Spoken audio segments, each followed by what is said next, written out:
All right, and here we go, Greg. I think you are in the place to be, man. Thanks for being here, dude. What's going on? Yeah, Chris, it's a pleasure. Yeah, man. So, what little I know about you, I think I've read something on you that you had 15 surgeries already. Yeah. So one more, I get a free coffee. So let's maybe start there and dive in on that. Like, why so many surgeries? What was going on? I found out in 2015 that over the course of several years, my voice had become so badly damaged that if I didn't do something, I would lose the ability to speak forever. The official name or sort of explanation of what was going on was my vocal cords were so badly damaged that they were about to become paralyzed. That's sort of a protective mechanism that they have. It's like when you go to a concert, maybe have a little too much tequila, you yell a bit too much. The next day you're kind of hoarse. That's because your vocal cords are swollen. If you continue to push it past that, they kind of go, wait a minute, we're just not going to move at all and see if we can heal ourselves. I had been to the point where they had tried that, forced them through it, tried more, forced them through it, and they were about to give out. They were sort of just about to give up the fight.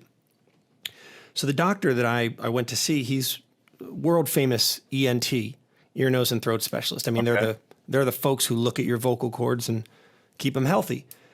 And he said, I don't know how you're performing professionally with vocal cords this badly damaged, but here's the deal. If you do nothing, in about 2 weeks to 2 months, you'll experience total vocal fold paralysis. You'll never sing again, and you'll have to use one of those devices that vibrates your voice and you sound like this. So, your sales career is probably shot. And at that point in time, I had two careers, if you will. I had a day job where I was a commercial insurance broker. Yeah. Pretty good living, pretty interesting job. I didn't really like it. It wasn't what I saw myself doing. It's just sort of where I fell in life. I know how that goes. Yeah, a lot of people seem to know how that goes, Chris. Yeah, weird, right? But at night, I got to satiate my real passion, what I loved doing, and that was music and performing. I worked at dueling piano bars. And I coupled my day job with my night job insofar as whenever I would travel for work, I'd reach out to piano bars there and I'd see if I could get a shift. So I've played at this point all over the world. I've played on 5 continents. I've done theater gigs, small bars, big bars, Vegas, Paris, you name it. So I was kind of not living my best life, but living a great version of the life I was living anyway. And this came tumbling down. And I had to make a decision about the surgery. Do I do what the doctor is suggesting, the full surgery? It's going to put me out of commission for 8 months plus before I could start really having conversational talking and give up my day job. My singing career was gone in my mind at that point in time. Or do I come up with perhaps an alternative? And that's what I proposed to this doctor. I said, would there be a way that we could do a smaller surgery, maybe something not as invasive, something not as intense, that might get me back speaking in, say, 6 to 8 weeks? Okay. He said, well, yeah, we could address the most pernicious stuff right away and then sort of see where that leaves us. And Chris, it's because of that decision that instead of having probably what would have been 3 surgeries total, over 5 years, I'd go on to have 15 surgeries, 13 on my vocal cords and 2 to completely rebuild a valve in my stomach. Wow. Dude, that's intense right there, man. That was a whole lot to take in. How old were you at this time? I mean, you seem pretty young. Thank you. I have a good facial moisturizing routine. No. That's a secret, So it was 2015. So I don't know, 32, 33, I think I was about. I just turned 40. So, whatever the reverse math is there. Sure. 33. Yeah, to have 15 surgeries, and I mean, that's pretty young. I mean, I'm 36 and just, I've only had 2. And I guess a lot of people probably have none. I don't know. Mm-hmm. I don't even know what the facts or stats on that, but I can imagine. I mean, how did that play with your mindset though? I mean, like you said, you were dueling piano bar, you were in 5 continents, and, it seems like you're doing pretty well for yourself. And all of a sudden it was like, hey, you got to do this, for how long you said the surgery was 8 years over time? The 15 surgeries? No. So over the last one was October something 2020, just after my daughter was born. So over the span of about 5 years. Yeah. So that's 15 surgeries. That's a lot. I mean, what was your mindset like during then? I mean, were you worried? Did you know that you were going into the right direction? So I think the difference between anxiety and anticipation is the expected outcome. And so I was eager. I was actually eager to get the surgeries done. I had the best surgeon in the world. Sure. I mean, this guy's worked on Tony Bennett, Neil Diamond, Shania Twain. I mean, I could go on. There's some names I can't even mention just because of, they're not permitted to be mentioned. Sure. These are the folks who have made it known that they've had surgeries. I was in the best possible care that I could be in. And I sort of the way I looked at it was, if I approach this with a negative mindset, then I'm only hurting myself, because I do believe that there is a connection between what we think and how our body reacts to those thoughts. If I approached it with this expectation that, hey, we're going to get through this, it's going to be messy, but it's going to be better on the other side, I thought, well, at least I'm giving my body a fighting chance. I'm sort of putting the good vibes out there, if you will. Yeah. But it was hard going through this process where you are totally silent for a period of time. Then very slowly and methodically, my voice team would help me speak again. Because after several weeks of total silence, it's funny, you're almost hesitant to use your voice because you've been practicing or you've been so focused on not making noise that now they're saying, okay, so let's have you make a sound. And it's sort of like, really? Like, yeah, like use this thing. You know what I mean? Okay. Are you sure? And being that hesitant can actually hurt the voice. So you really want to just go. So the vocal team worked with me over the course of then several weeks to get my voice rehabilitated to a point where I could have a normal conversation in quiet tones in a quiet room. And for people who know me well, they know there is nothing quiet about me. So it was very difficult to not launch into conversation. Walking down the street is very loud. And it made me cognizant, this whole experience, of how loud the ambient noise is in places around us. Like, you go into a bar at 3 p.m. and hang out till 6 p.m. and the decibel level of the music raises like 30 decibels. There's no reason for it. And I know it makes me sound like, this crotchety old man talking about this, but there's some obsession we have with like ridiculously loud music in a place where we're all supposed to be like talking and socializing. It's really, once you start digging into the well of vocal health, you see that there's a lot that goes on day to day with all of us that's just really bad for our voice.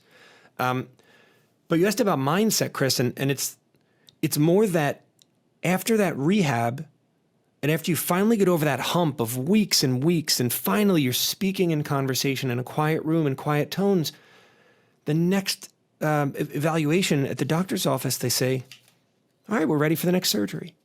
So it's like you do this all over again. And then there's, a slight complication with the next one. And so it's a little more time of silence, or it's a little harder recovery. And then you finally get over that hump and they go, let's do the next one. It's like, oh, again. And it's the stopping and the starting is what made it difficult. Yeah, right. Once you think you're, over the hump, and all of a sudden you got to restart all over again and go back down that road. And I couldn't imagine just, right when, you think you're getting your voice back, like you said, that all of a sudden, oh, damn. All right, now we got to do this all over again. And there's parallels to that. I mean, you work out. Sure. So you have an injury at the gym and it sets you back, and all of a sudden, your lat pull down's 120, 160, 250, whatever you're doing. And you're super excited, you're excited to be there. You're happy about the progress you've made. You tweak something in your back and it's like, all right, back to assisted pull-ups. We work our way back there. And people in business have this, where you have a rough quarter, you lose a big client, maybe not a promotion, let's say, but either a demotion or status quo, or maybe you're asked to leave the company. I mean, we're really all restarting. If you think about it, not Groundhog's Day, but kind of every day you have an opportunity to restart. And I think the people that are successful leverage that. They don't get stuck in this rut, on this wheel that so many of us feel like we're stuck on, where life is moving so fast that we can't make the changes that we want to make because we feel like we might fall off or lose our balance, or that's all of these responsibilities that we're juggling precariously. It's like if one of those responsibilities drops, oh my God, what are we going to do? And this experience gave me the perspective to really change the way I thought about life, because I believed everything I just shared with you. The wheel, the juggling, the speed of life, it it's too strong for me to do what I wanted to do. It certainly wasn't being an insurance broker. Yeah. I didn't hate it, just didn't light my soul on fire when I went to work every day. I didn't feel like I was making a real difference, at least not the difference that I wanted to make. And I know there's a lot of people out there that feel this same way because I speak to them. I mean, my keynote, I open up conferences, I speak to thousands of people at a time, and I speak all over the world. And people come up after these programs and they go, man, I felt like you were basically talking my life story just with different events. Sure. Because I felt, and I think a lot of us, we all feel this way. And unfortunately, for many of us, it's going to take a traumatic event, the loss of a loved one, a terminal diagnosis, losing a huge job at the wrong time and really struggling financially and feeling like we're at rock bottom or actually hitting rock bottom, to look at life a different way and to change the beliefs that we've created over the course of our life. We've all got this belief structure that we've built up over our lives. It protects us, we think, in some cases. It sort of guides our decision-making. And there's a term in psychology called ontological shock. And what it basically means is the brain short circuits. This is a really bastardized explanation of it, but to simplify it, the brain kind of short circuits when something we've believed to be true for so long, we suddenly realize isn't. And that's what makes trauma, that's what makes these tragic experiences particularly difficult for us to practice. Because we're now confronting this belief system that we thought was there to support us, to help us, to guide us. And we're going, man, that wasn't the tool. That was a liability. That belief structure kept me from so much. And then there's the regret of missed opportunities. So there's so many emotions that go along with this. Yeah. And just touching on that, you're talking about the brain and stuff. It's like almost we're wired for primal instincts, like survival of just to survive. So like you were saying, some of us are afraid to maybe take that chance, or when we get stuck on the hamster wheel that, we don't want to make a decision, to take a bigger risk because, it's like the brain's like, you might not make it, so why don't you go back, take the easy road back down? And a lot of the success from, talking with people like yourself and, looking up at people like, Michael Jordan and Kobe Bryant and all those big, You did not just put me in a list with Michael Jordan and Kobe Bryant. No. I didn't mean it that way, but I'm saying like, a lot of success is that, they were doing all the hard work behind the scenes and, keep grinding and, whereas some people, like you said, get stuck on a wheel and just like, all right, I'll just stay stuck on this wheel and just take the easy road out. But that's what I was trying to say, is that the success road is the hard road taken each time, every time, and just pushing through and grinding and, taking the ups and downs and eventually, hopefully, if everything turns right, and there might be a little luck involved there, here and there, but that's a lot of part of success, It's just doing the stuff you don't want to do so you can, makes it easier the next day on. Yeah. And I've come to believe that you've got to be willing to metaphorically kill who you are today to become who you're capable of being tomorrow. That process of letting go, of understanding that everything we quote unquote have is impermanent. And it's a very stoic philosophy. It's a very stoic approach to this, but we can't become who we're capable of being unless we change. Sure. And to change means abandoning not abandoning, but it means evolving from who we are now. And I believe that there is something to this concept of labels. I am injured. My voice is injured. Well, as long as I ascribe that label that I've got an injured voice, I'm going to act differently. And it was at one point that my vocal team said to me, Greg, you need to start thinking of yourself as post-recovery. Mm-hmm. Your voice is healthy. You can't treat it like someone who's got an unrehabilitated voice, like I'll call it a normal voice, but someone who's never been through the vocal trauma that I've been through, because my voice will likely not be as resilient as theirs just because of how much damage it's already sustained. But there's no more surgeries to be had. Yeah. So that's a very challenging, it's a very challenging thing to remove a label. My wife works with an eating disorder clinic. She's one of the marketing reps. And she talks often about how they're very intentional with the language they use when patients come in. So it's not, oh, you have an eating disorder. It's you're dealing with an eating disorder right now. Because if I have it, that means I could lose it. And you said earlier, and you're so right, our brains are super wired to avoid loss. Mm-hmm. We'll even shortcut and avoid gain if we feel that the loss it would take to gain that thing. I know what I'm saying is really confusing right there. We will prioritize loss avoidance over achieving something. Sure. I agree 100%. Yeah. It's just once someone's scared of success, and when a person's on top, they're scared of it because there's only one way to go is just down, obviously. So yeah, they don't. Yeah. And there's another belief that you just hit on, right? There's only one way to go is down. Well, is there? I mean, is that really true? Or do we tell ourselves that? Is that a protective mechanism so that, the Icarus effect, we don't get too close to the sun? It's a really funny thing, understanding how the brain works, what motivates us to achieve and what motivates us to perform. I mean, that's where I focus with a lot of the work that I do. It's helping everyone in an organization perform in a way that makes those next to them, to their left and right, those around them, perform better. And it's the same concept that's shared by pro sports teams that are wildly successful. It's the same concept that is shared by the military. Mm-hmm. I mean, folks that go to battle, they don't go to battle for God and country. I mean, it sounds great when we say that, but they go to battle for the person on the left and their right, the person in the foxhole with them. That's what it's about. So how do we create a culture within an organization? I mean, this is what I'm focused on now, Chris, is how do we create a culture within an organization where we're short-circuiting that brain's natural desire to, as I call it, let me get mine before somebody else gets mine, that sort of scarcity mindset. How do we short-circuit that? How do we work around it? How do we acknowledge the fact that our brain is wired for loss aversion, but that in these modern times, that's probably not beneficial to us, our coworkers, or our organization? Sure. And how do we get people to perform in a way that lifts those up around them, that makes everyone else's performance better? Organizations are like a choir. It's like an ensemble performance.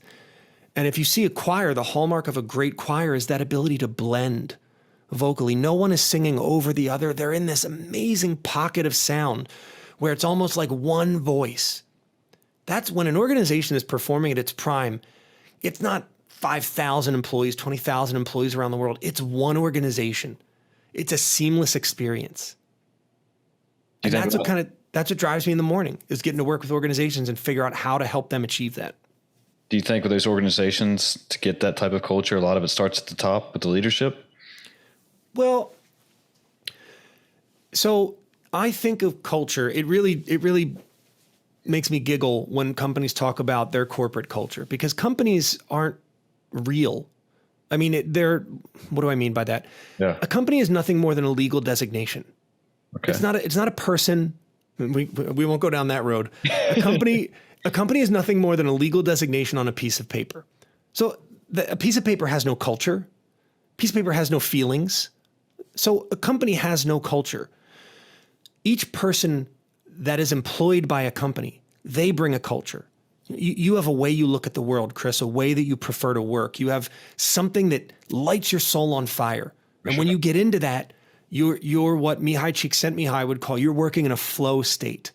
That feeling when 3 hours passes by, or you look up and you go, oh my God, it's dark out. How did that happen? Mm-hmm. That's what we really thrive in terms of performance, is when we're in a flow state. But no company has a culture. Each individual does. And you asked if it starts at the top. I believe that the larger the title, the larger the dropper, right? I want you to envision like an eyedropper or a little medicine dropper. And so if you're just an entry-level employee, you got a little tiny dropper, and imagine that a company is a big vase. And so you put a little dropper of your culture into that vase. And, if you're a manager, a little bit bigger dropper, vice president, a little bit bigger dropper, CEO, big freaking dropper. Sure. So the CEO or the higher ranked a person is in an organization, the more influence they can have in the amalgam of that company culture and in that mix, if you will, that soup. But I don't know that it can start at the top.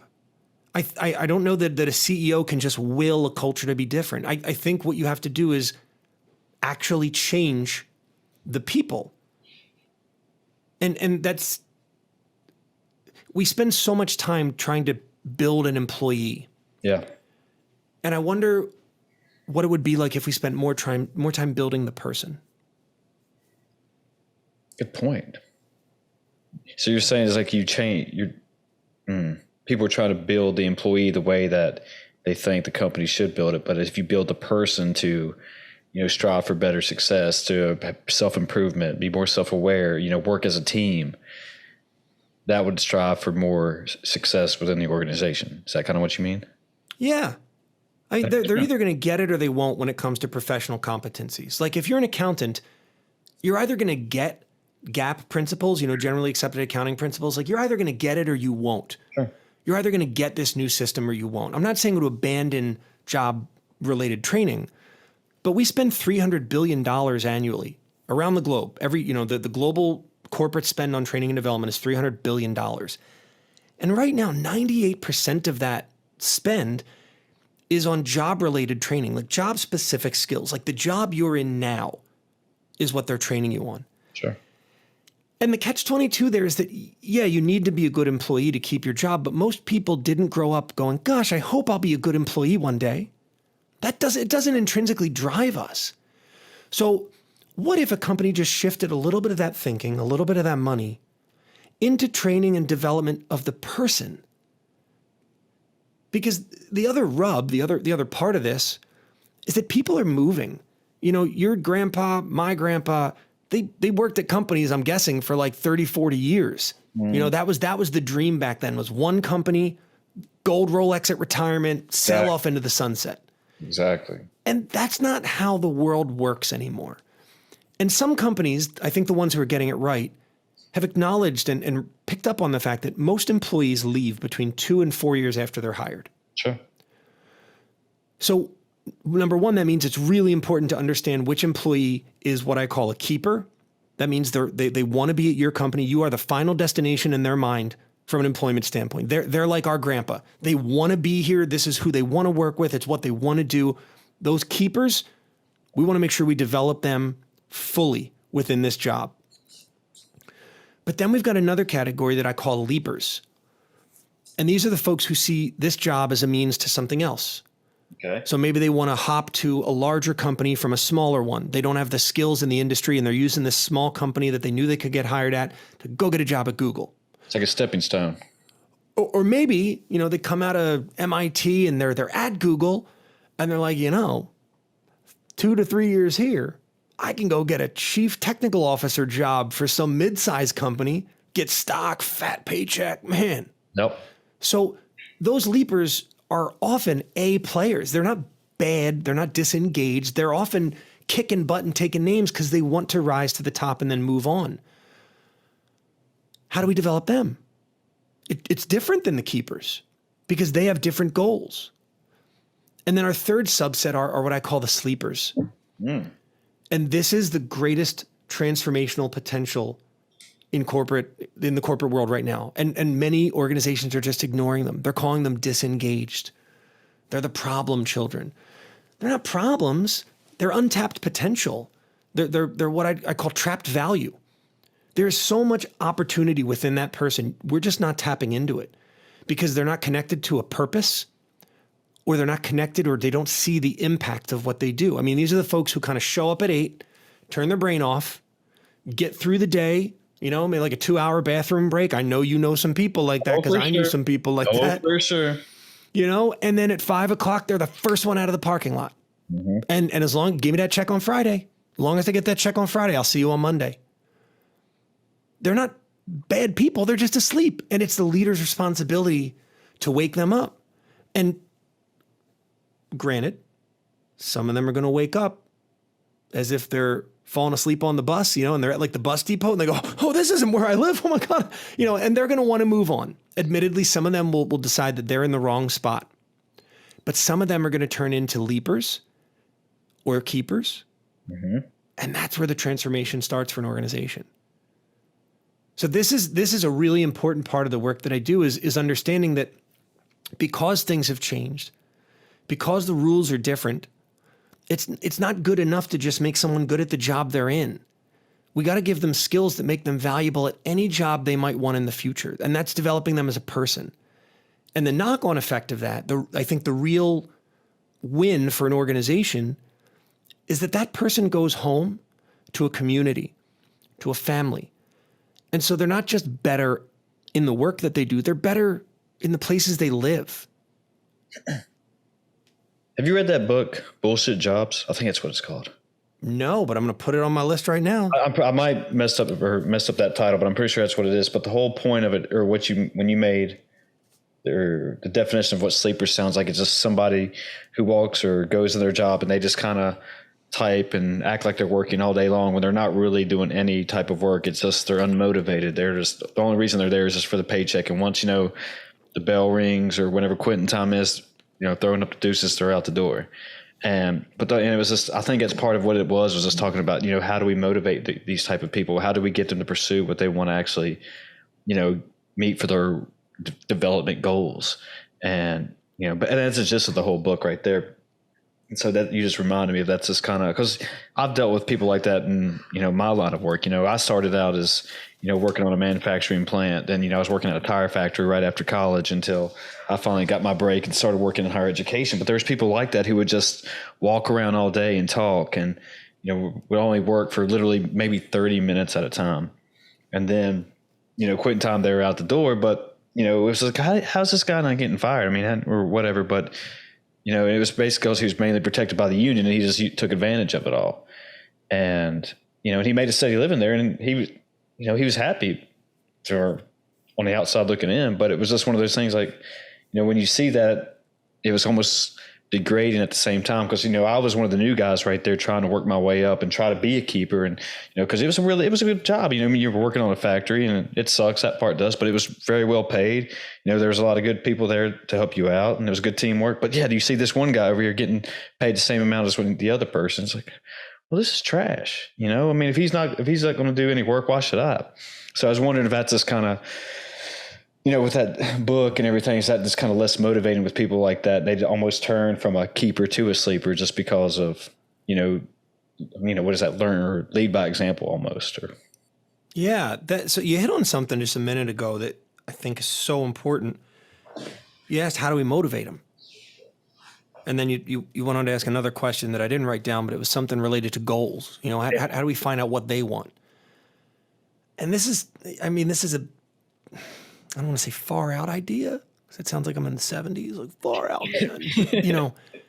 What if we asked them? What if we asked them what they want? Exactly. I think the challenge is, when it comes to employees and managers, is that there's no trust. It's very hard to have a conversation about goals, a real an honest conversation about goals, when the person on the other side of the table can fire you. When the person on the other side of the table can deny you a raise, can deny your vacation, can start digging into your days off if they think maybe you're interviewing somewhere else. Yeah. I think there has to be a real change in the tone and the direction of conversation between people at work. Because it starts, I think, with but many interview questions. At some point you'll hear this in an interview. Where do you see yourself in 5 years? Yep. I mean, I just picture that meme from Star Wars, it's a trap. Like, there's only one way to answer that. Yep. One, air quotes, acceptable way to answer that. And that's a problem. And it's a problem that I think could be solved by more coaching earlier on. I look at a lot of executive development programs, and there's always a component of coaching in when you hit a certain level. Normally it's like VP, or sometimes it's director level, depending on where you're at. Sometimes at a smaller company, it's basically, unless you're the owner, you're not getting anything. But if you want the results, and a lot of people talk about this concept of a corporate athlete. They want college athletes to come work at a job, or folks who were athletes because they're competitive. They got this drive. Well, if you want those type of results, you have to understand that athletes pretty much, once you hit high school and up, they have multiple coaches, not just one. You know, some big high school football teams, they got a strength and conditioning coach. You got multiple coaches if you're on offensive line or defensive line or special teams. Then you got your assistant coaches. Then you got your head coaches. But yet all of a sudden we go into the work world, a place where we're talking about trillions of dollars of global impact.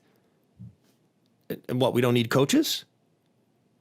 It just, to me, it doesn't make any sense to look at these people who, you know, you call them disengaged, you call them unmotivated, and say, well, I don't really know how to get through to them. Do they trust you? Do they really trust that they can say, hey, you know what, Chris, I think in 5 years, I'd really like to go work for Apple. What is, in my opinion, Chris probably thinking about as soon as I say that? Oh, shoot, I got to backfill this guy. I got to find somebody else to take his spot. Yeah. And the conversation that I think the employee is owed is, look, that's awesome. You've got performance expectations here. As long as you're meeting them, I'll do everything in my power to get you ready and to work with you and get you to Apple maybe in 3 years. How's that sound? So let's work together. Well, all of a sudden you got my buy-in because you actually care about me and what I want. Yeah. Yeah. Anybody for trying to better themselves, I'm all for it, you know, and then any way I can help them out, you know, if I was in a leadership position, I want to do that. But, you know, you talked about interviews earlier, and what do you think about the interview process? And the reason I'm asking that is because I've been thinking about that a lot lately, just because of these podcasts and the interviews I did, you know, as far as graduate school and getting a job and everything. I mean, do you think you really can know a person from the interview process, or is it just kind of, you know, bullshit just because, you know, for example, you know, the couple of weeks before the interview, a week before the interview, I would sit there just be studying books on what I should say and what supposedly sounds good. And it's like, then you think about it, it's like, was that really me though? Is that just me just rehearsing and remembering questions or answers that they want to hear? Think about the educational system. That's, first of all, Chris, that's such a phenomenal point that you made. And if you think about the educational system, you're just doing what we've been taught to do. Exactly. It's not about understanding how to think in school. It's about understanding how to pass the test. You hit it. That's, you know, I studied philosophy in college. I studied psychology. And I dated a girl at one point in time whose father was like, that's a joke, right? Like, why are you studying philosophy? Who needs that? Like, study something that'll give you a tool, you know, like accounting and I thought, and he was a really nice guy, a really successful guy. And I just thought, man, you don't get it. Actually, that's a lie. I thought, maybe I don't get it. I thought that way for a long time, trying to fit into other people's idea of what I should be, or my idea of what other people thought I should be. The story that I told myself about what society thought I should be. Sure. It made me question a lot of the work that I did in college and beyond that really interested me, but I didn't see where it all connected. And somebody really special helped me make that connection. And I want to get back to that, but I want to answer that question of yours about the whole interview process. I want to answer it with a joke. I forget who told me this joke, but I actually told this in a final interview because they said, hey man, like, how do we know that you're gonna be able to come in here and make an impact? How do we know it's not just all smoke and mirrors? And so this is the joke I told him.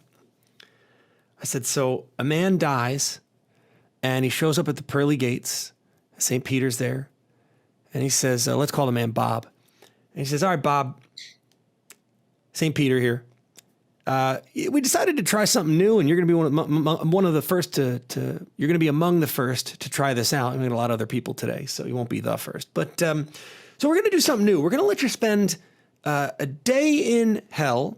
We're going to let you spend a day in heaven, and then you decide, you know, where you want to go, because we want you to be happy. Bob's a little confused, but he says, okay. So I start in hell? They say, yeah, go ahead. There's the elevator right over there. So Bob walks over, pushes the button, elevator opens up, gorgeous elevator. Steps in, almost in a blink. The doors open, and it's this rager of a party. I mean, EDM music playing in the background, like sexy people of all walks of life just walking around, drinking, smoking, doing whatever you can imagine. It's happening there. I mean, laser show. Like, it's the best party this guy's ever seen. All of a sudden, Satan pops around. He's, wearing this like Hugh Hefner style smoking jacket. He goes, Bob, it's so good to see you. Hey, listen, we got a special room set up over here for you with all you like Jack Daniels, right? It's over there. It's waiting for you. Go ahead, man. Have a great time. Come see me when you're done. So Bob spends 24 hours there, and Satan escorts him to the elevator. In a blink, he's back up. Doors open. There's St. Peter. St. Peter says, what'd you think? He said, well, I had a better time than I thought I would. Let's just say that. St. Peter goes, all right, well, hey, here's your day in heaven. And so the pearly gates open and the choir of angels sing, and he steps onto a cloud and floats off into this beautiful, blissful peace. For almost the whole day, he sees barely anyone floating around, perfect temperature, perfect weather. He gets done at the end of his 24 hours, and St. Peter's there to greet him at the gates, and he says, well, you spent 24 hours in hell, 24 hours in heaven. What do you think? And Bob says, St. Peter, I never thought the day would come when I'd say this, but I think I want to go to hell. St. Peter looks a little dejected, and he says, well, if that's your final answer, that's your choice. Bob says, yeah, that's my final answer. He says, all right, well, hey, it was great to meet you, Bob. Enjoy eternity in hell. So Bob turns around, walks over to the elevator, presses the button. Nothing happens. Presses the button. Nothing happens. St. Peter goes, oh, the elevator's broken. You're going to have to take the stairs. So Bob takes the stairs, and he's walking for what seems like an eternity. I mean, walking. He's dripping in sweat at this point. He's exhausted. All he can think of is, oh, man, the minute I get down there to that rave party, I'm just going to need some water, and then I'm going to get right into it. And as he gets down, he sees a big door to hell. And he opens the door, and it's hot. I mean, it's really hot. Like, he can't believe how hot it is. And they're screaming, and there's no EDM music, and there are no sexy people. I mean, it smells like farts. It smells like sulfur. It's disgusting. And Satan comes over, and the smoking jacket is gone. He's wearing like chain mail, and he's carrying one of those big, balls with the spikes on it and a wooden handle. Yeah. And Bob says, Satan? And Satan says, Bob, welcome to hell. And Bob says, Satan, I don't understand. What's going on? Like yesterday, the party, the babes, the music. He says, oh, Bob, listen. See, yesterday, you were a prospect.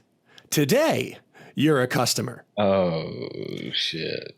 And I think that summarizes the experience of interviews, because we're on our best behavior, aren't we? I mean, we're following up. We're not missing a beat. We're waking up an hour early. We're driving there an hour early. We're studying the right answers. And then we get the job, and it's like, whew, got him. And there's something to be said for this idea of a trial period, for this idea of maybe even an internship. In some ways. But the way that we interview now, I think we'd all agree, is maybe not broken, but not as effective as it could be.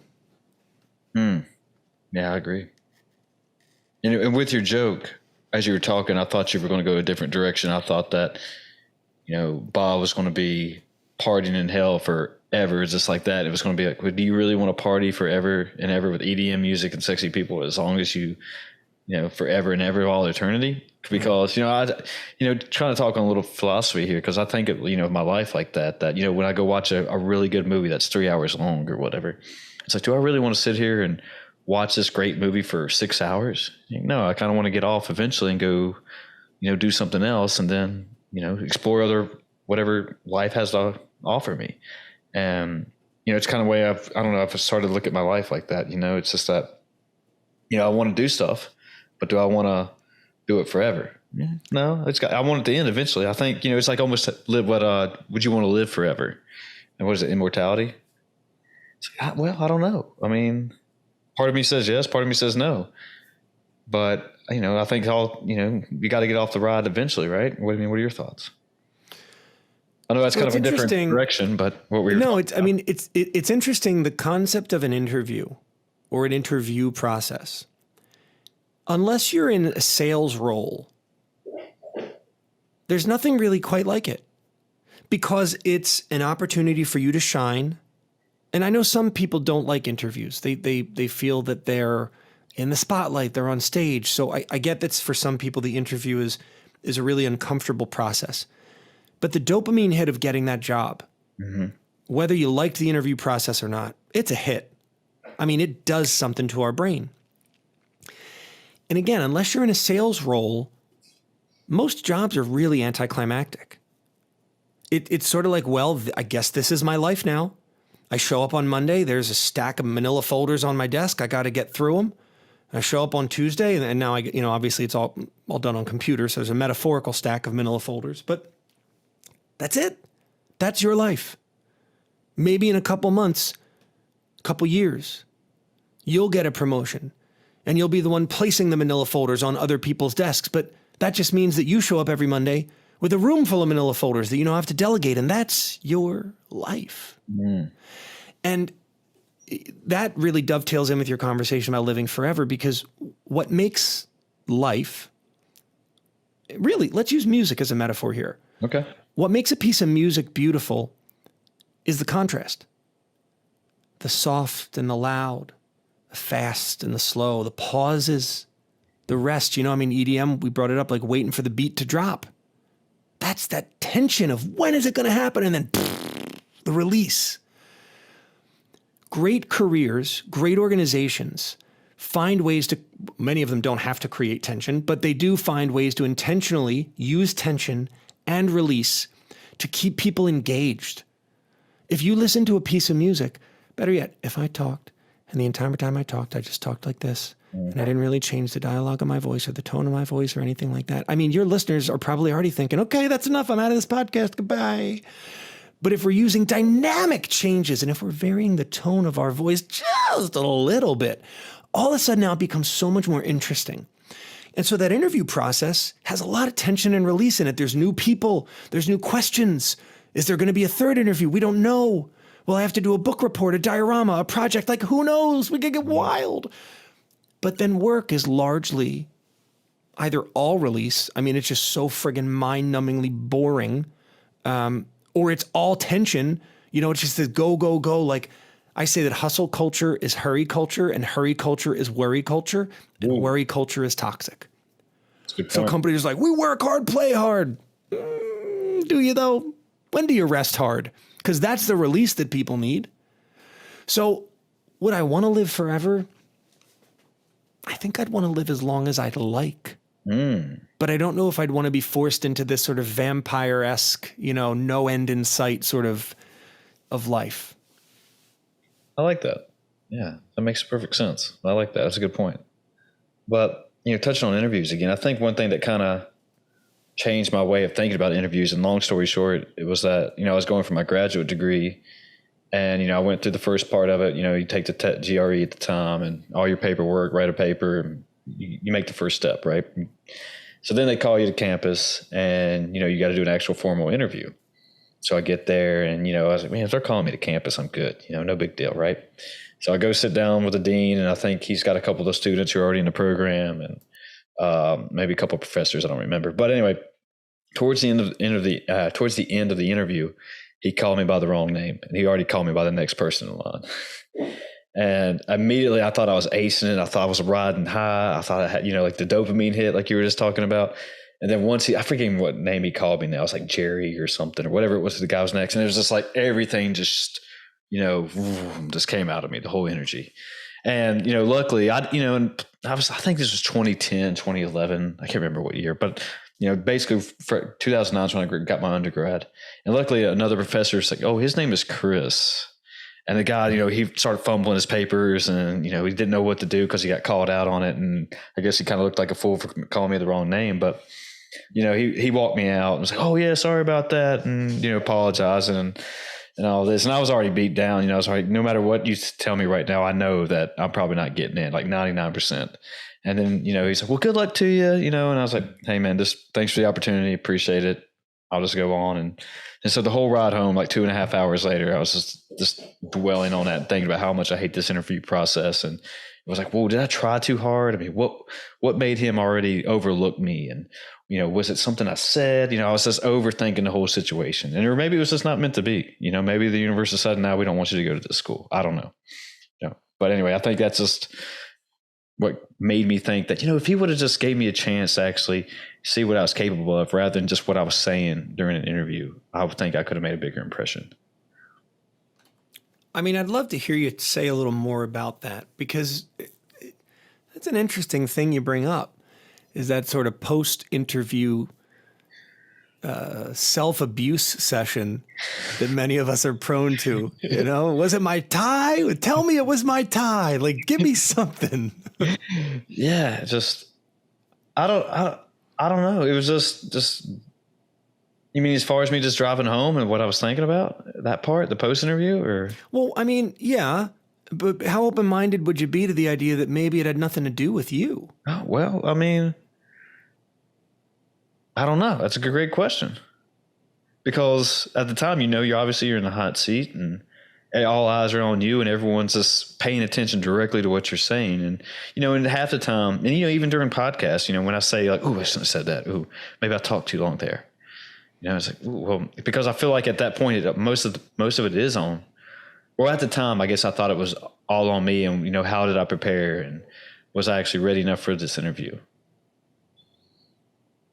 And yeah, I think that's what I really dwelled on myself about. Because I guess at the time, like you were talking about, that was what we were told, going through interview processes or mock interviews, during college and studying for them. And that was a social norm, I guess, at the time. Like, oh, this is how it's got to be. This is what you got to say. And then it's like, oh, man, well, I said every word out of that book. I memorized it. But then, on the way home, as part of me thinking, it's like, well, I just memorized that because that's what the book told me to. And that probably sounded really rehearsed when I answered that question.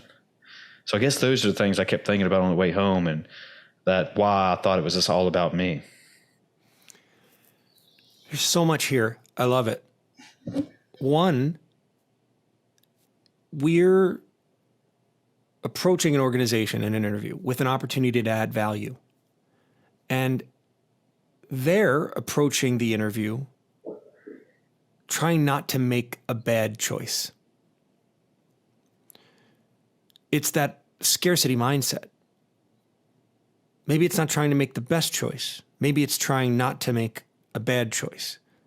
So there's two types of interviews then, if that's the case. Then there's people who are asking questions to try and weed you out, versus people who are asking questions trying to understand the value you bring. And that's that approach avoidance. That's that avoid pain, even at the expense of missing out on pleasure. So understanding how we're crafting the experience of an interview, what that questioning looks like. I mean, there are, and I don't know about that at the academic level, but I know that there are experts who work with organizations on just the interview process. Sure. But many of those experts start with the foundation of here's what to not say so that you don't get sued. And I'm not discounting the importance of that, but I'm simply saying, so we're starting out at avoid pain. Right. Not necessarily a bad thing. Nobody wants to get sued. There are a lot of rules and regulations around hiring and things that you can't say. Okay. But are we trying to find the best person for the job? Or are we trying to weed out the worst people? Well, like, what's the real goal of this interview? Is it to get to know you? Or is it to try and identify the red flags so we can go, nope, not Chris? Yeah. And then the other part of that, of what you said, Chris, was, maybe if I just prepped a little bit better, or maybe if I did this. And as a performer, I tell you, man, that going through auditions, oh my God, it's was it the jeans I wore? Was it the way I did my hair today? Should I have worn glasses, not contacts? Should I not have shaved a beard? Should I have done? I'll never forget the first time I auditioned for one of those singing shows. I auditioned for second season of American Idol. Okay. And who was it? Justin Guarini? No, he came in second. Who won the second? I don't forget who won the second season. No clue. But it's like they know, the casting directors know who they want to put on that stage. It's a very deliberate choice that they're making. Just like if you go out I've auditioned for Broadway shows. Like they've got a picture in their mind. Like I don't know if you read the Harry Potter books when they first came out. I watched the movies. So I had a vision of what Hermione, which by the way, I thought was like Hermione. And I was like, I don't understand. What is this weird Hermione? All right. And then, Hermione, Greg, you're the dummy. You just don't know how to pronounce that name. So I had a vision of what she looked like in my mind. And the character that played Hermione did not look like the vision in my mind. If I were a casting director, that woman now, Emma Watson, would not have been cast in that role. So did they have an ideal candidate in mind? Maybe it's what it looks like on the CV, not necessarily what they look like in person. They're not judging you based on your physical attributes, but rather your, accomplishments. But maybe you're just not their cup of tea. It's really damaging to our ego and to our self-confidence to get in the car and go, what if I did this? I went out there and I was honest. And that goes back to the honesty in the interview process, that so many people are in that interview trying to get a job. Maybe not the job that they love. Maybe it is, but more often than not, it's just, man, I need a job. Yeah. I've interviewed over 1,000 senior executives in the work that I've done. 75% of them, when I said, what is it about this company? Like, why do you work here? 75% said the equivalent of, I needed a job. They had a job opening. I interviewed and they hired me. Makes sense. It does it though? Well, I mean, no passion, no, like, hey man, this is exactly where I wanted. If the other 25% had a story. I've always wanted to work for this company, or my dad started this company and I always knew I wanted to be a part of it. Like they were connected. Right. But the other 75, it was just like, it's like you show up to a restaurant and you just say to the waiter, hey, bring me whatever. I really don't care.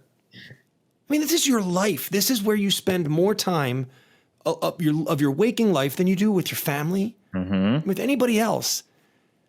And it boggles my mind that there are folks out there who are going through an interview process just because they need a job. And then they beat themselves up because they didn't get a job they didn't even really care about. I'm not saying that's you, Chris, by the way. No. Yeah, no, I agree. But I mean, when I said that makes sense, I mean, that seems to be a lot of the narrative is that, you need a job, go get a job. And then, no matter what, some people haven't found their passion. Some have. So that 25% who is already like, oh, I know exactly what I want to do. But some of them are just like, whether they get into all right. So for example, when I was working at that factory, they did layoffs every now and again, and it was like a high paying job. So when people got those jobs, they immediately went into, buying boats and toys and motorcycles, and fancy cars and stuff. But when they got laid off, they started selling everything. And then it was immediately, or if they didn't sell everything, I just got to get a job again. It doesn't matter what it is, because I got to pay off my stuff. I got kids, I got a wife, I got a mortgage now. And I think that's where it comes from, that, who cares what, your passions are, what your dreams are, just make a living now. And that almost seems like what America's made the narrative be. Maybe not America. I don't know what other countries are like, but even coming out of high school, or not even high school, college, when I was trying to get my job, I majored in PE and I was trying to get, find a teaching job at the time. And I was, applying everywhere. I didn't even care. I was not even looking up schools or doing anything. It's just, I need a PE job. That's what I got. And I never got it. So then I was like, okay, now I need a job. And that's when I got, started working on that factory floor or whatever. And then eventually I was like, you know what? I'm more than this. I went to school for a reason. I want to be able to produce my talents and, take what knowledge I do have and, contribute to somewhere where I would feel that I'm just not doing the same thing over and over again, where I feel worthy. Yes, that's the answer.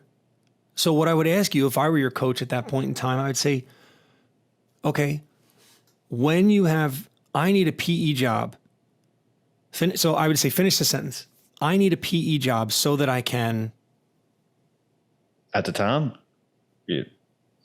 it was just so I can make a living. And then at the time I wanted to contribute to, because I had a couple of PE teachers and weightlifting coaches in high school that really, I thought, made an impact. Well, wait, let me stop you there, because you just gave me two answers. Okay. Right? One was make a living, and the other you started to go down with so I contribute to something else.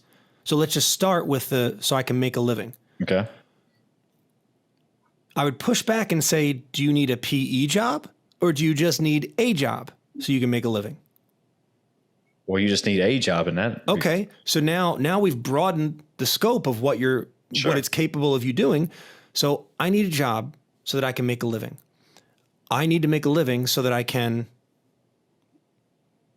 buy stuff or live or, See, now it gets a little more complicated. This is what I call root goal analysis. Okay. And it's the really hard work that most of us, myself included, at least I don't do. Because it's real easy. Society tells us the answer. Just get a job, buy stuff, have kids, boom. Yeah. You'll be dead soon. Just enjoy the ride, baby. Mm-hmm. I'm not saying you can't, but I'm saying that I think what really trips us all up is that we don't need a job. We need a calling. We need a cause. We need something that we want to do. And this is where my two philosophies conflict, because the Stoic philosophy says you're going to die. Sure. Just enjoy the ride. Sure. Right? But I believe that if we pursue something we're passionate about, if we try to make an impact, that the income will follow.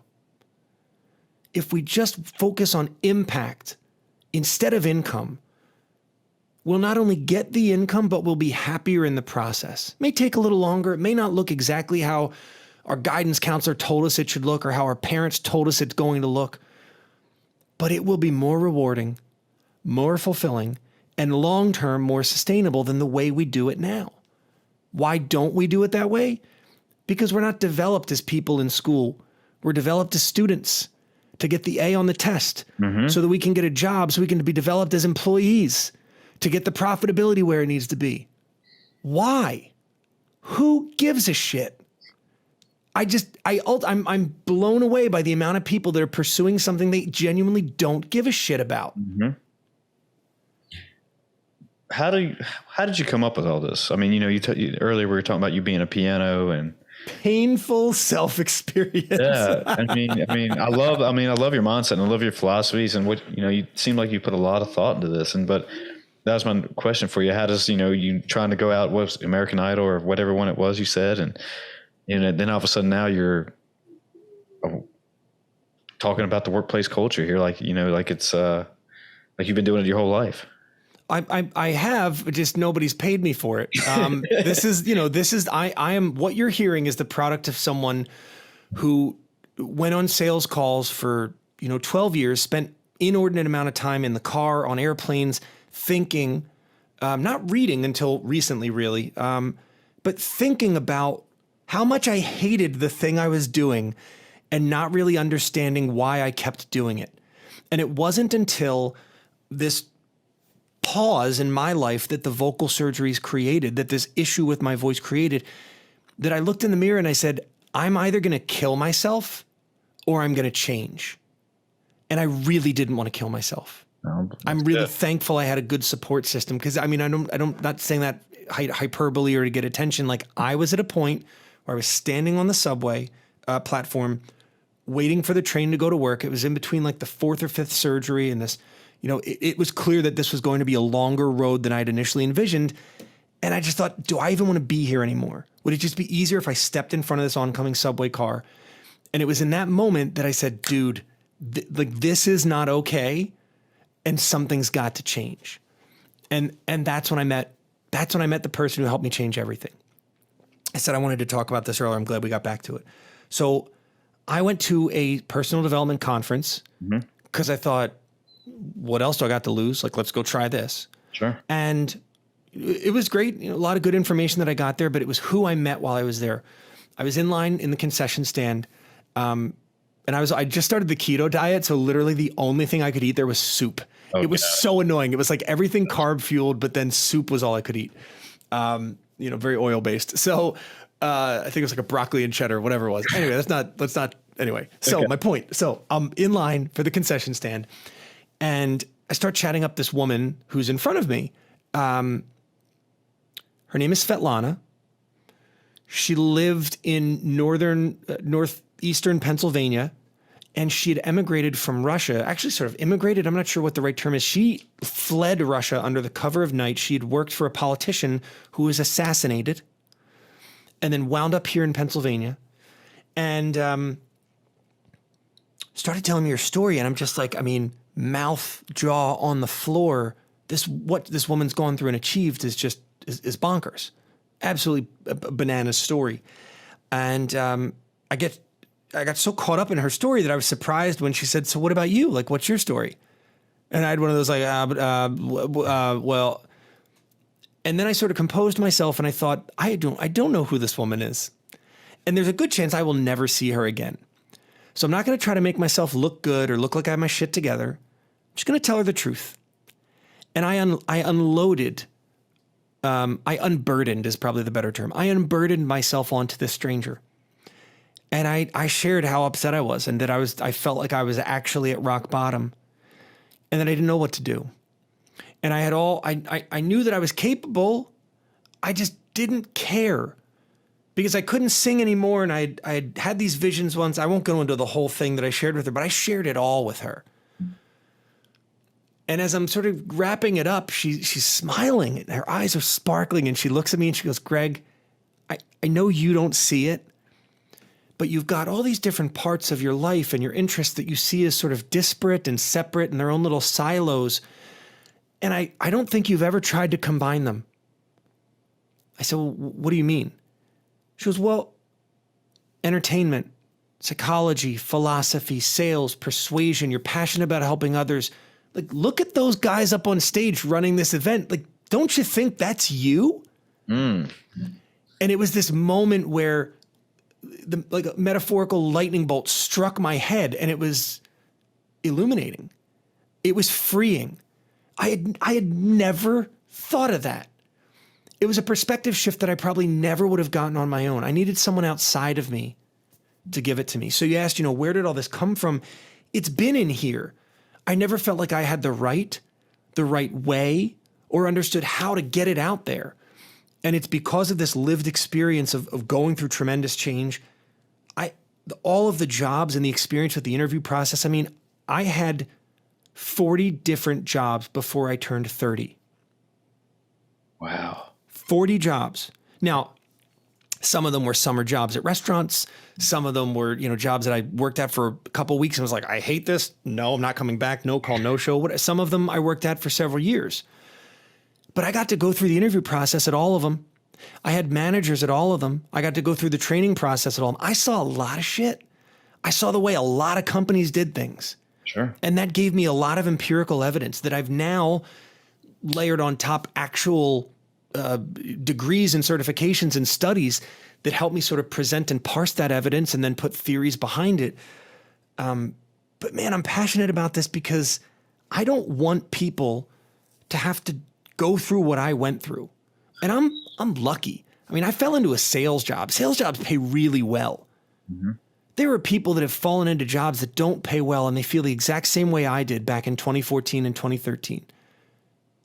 I want to be able to give them a different way to think, give them a different approach. I want to empower them. And I believe the way to do that is through helping companies shape their culture, shape the employee experience, create people within that organization that perform at their best, that perform in a way that lift others up around them.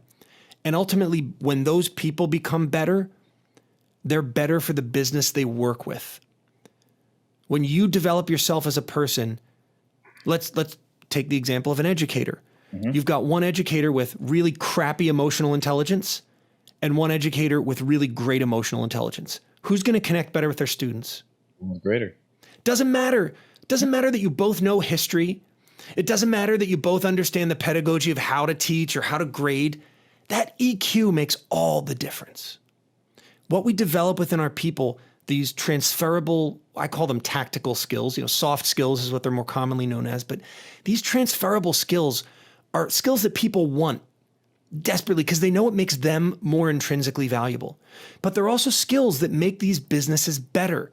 Imagine if your entire sales force had a better EQ, if your customer service had better EQ, if they could empathize with the person on the other end of the line, not just try to solve the problem and get them off. Yep.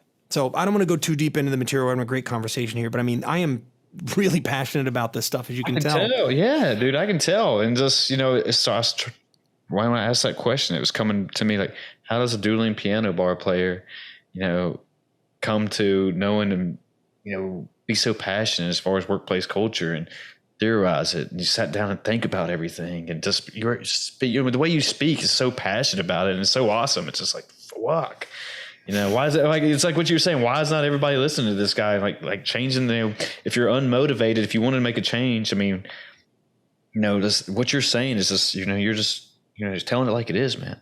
And it's just like, hey man, you're a prime example of it too. And that's great that, you're living proof that you basically hit rock bottom is what it sounds like. And that you're like, nah, man, I'm going to make a change, and it's worked out for you. And it seems like, there's so many people, and I've met so many of these people that just, like we said, they get stuck in this comfort zone or even a negative comfort zone. And just, they work out their lives for 30 or work for 30 years and then decide to hang it up. Like, well, I'll just go see what life has to offer me now. Never really do anything, but it's like, I guess I'll travel or what. And a doctor I follow, it was talking about how you need to challenge yourself every day. And that's one of the keys to longevity. Like when people, quit or never, quit working or don't have anything to challenge themselves and just little things. It doesn't have to be go climb Mount Everest or anything. They end up, just falling apart, and they just get in this deep, negative spiral behavioral loop, I guess. And that was one of his keys. Like, you got to challenge yourself, whether it's work, finding your passion and, using those little daily life challenges to become or make magic, I guess, and become happy, have a reason for living, have a purpose. It's that tension and release.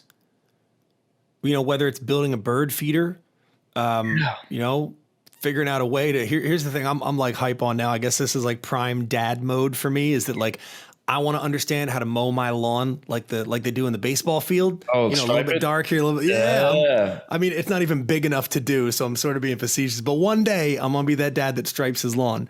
But it's something that creates tension and release. And this is an important point that I want to make sure I get in here. You don't have to love your 9 to 5. I'm not saying that if you're not passionate about what you do, like rah rah sis boom bah my 9 to 5. That you're missing out. I'm not saying that. Yeah. But I'm saying you have to pursue something of passion. So if it's not your 9 to 5, whatever you're doing with your 5 to 9, your 5 a.m. to 9 a.m., and then your 5 p.m. to 9 p.m., that better be something you're passionate about. It really better. Well, most people say, and I don't know, we're getting kind of close on time here, but a lot of people say that, they don't have a passion. They haven't found it yet. But, at one point in their life, even when they were a kid, they had some type of a dream or something they wanted to do. I mean, I don't think nobody grows up and says, I want to work from 8 to 5 every day until I decided I am done. I mean, what little kid says that? And, it's somewhere through the course of adolescence and teenagers and adulthood that something changes. And I don't know if like it's society, kind of what we were talking about, where you were saying like education kind of basically teaches you what to think and not how to think.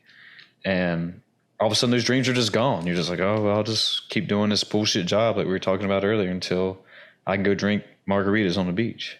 We either teach ourselves or we're taught by others. And it's very often the people that we surround ourselves with that create our limits. They tell us, they reinforce what's possible, what's not possible. Yeah. And I do think that childhood is really about discovery.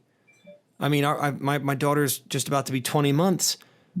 She's discovering everything. Every day is an adventure for her. Sure. And so to your point, those people who say, I don't have a passion, great, find one. Do something, to your point, that's challenging, that's different. Read a book on birds. Read a book on snakes. Yeah. Read a book on dice.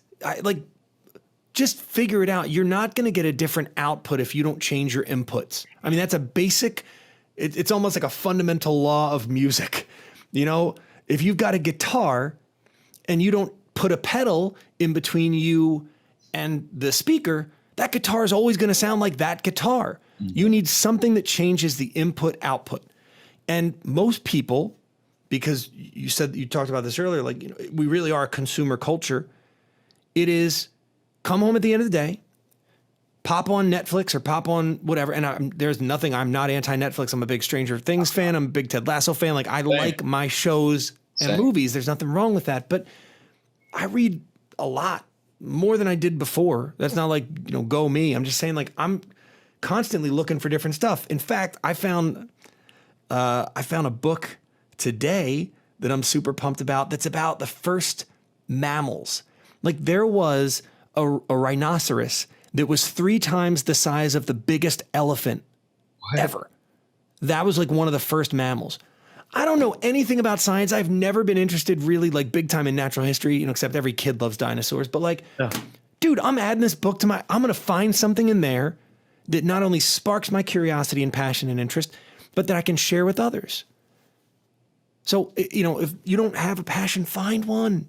That's the whole point of this. The whole point of life is to explore, to find something that really interests you, that lights your soul on fire. What you do with it is up to you. But if you've resigned yourself to just clock in at 8, clock out at 5, crack a Budweiser and pop on Netflix, like, are you even living? Forget living forever, or even living now. Damn, Greg. I think we should take it home on that right there. I like that. I like that right there. If people want to find you, you know, plug away all your stuff right now if you want to. All right, cool. Well, I'm on all the socials, Instagram and Twitter. I don't really mess around on Facebook anymore. Instagram, Twitter. I'm at Gregory Offner Jr. LinkedIn. Just type my name in and you'll see me. My website is gregoryoffner.com. So I'd love for you to visit that and just check out the work that I do. As a keynote speaker, an event MC, corporate trainer. And I'd love to hear from folks who listen to this episode and if something resonated with them or if they heard something and thought this guy is an idiot, know what he's talking about. Like share that too, because I don't have all the answers. I try to ask a lot of questions though. That's good. And it's been just so cool to get to spend some time with you, Chris, and have a nice back and forth, have a nice actual conversation. Yep. I really enjoy it. Cool. Well, thanks for I got to ask real quick.